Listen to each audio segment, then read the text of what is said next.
We all love to sit down on a Sunday to watch some Formula 1, but is it now getting to the point where it's a little too much?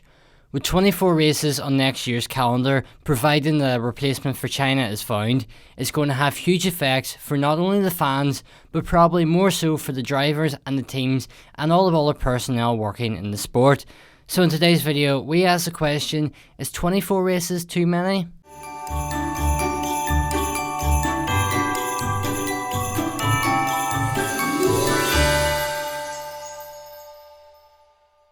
The new Formula 1 season will begin on March the 5th with the Bahrain Grand Prix, but before this we have 3 days of testing the week prior.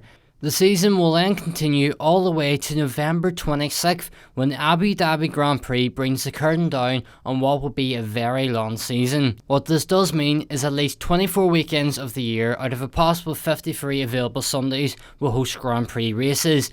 And it means that just under half the weekends in the year are already taken up by Grand Prix racing, something that sounds crazy. If those 24 races were edge of your seat excitement throughout, there wouldn't be too many fans complaining. However, for the people working in the paddock, it's a very tough job.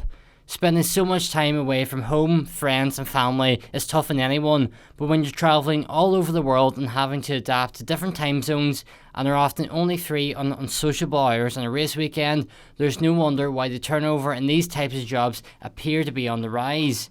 For the drivers, at what point is too much? There's some of the fittest sports athletes about and are able to race every weekend if they have to. But the physical toll of each race soon adds up, and we might start to see drivers having to retire much earlier than they would have previously.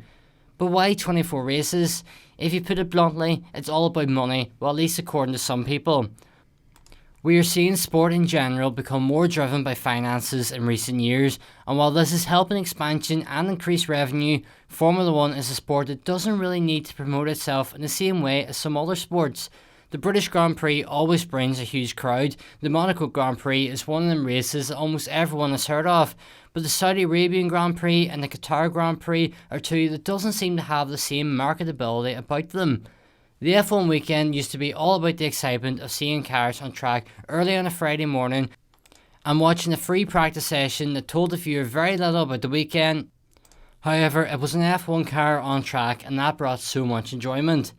Now, things like sprint races are being trialled in order to keep people entertained in the sport, something that should be raising eyebrows as to why people are becoming disinterested in certain sessions such as practice.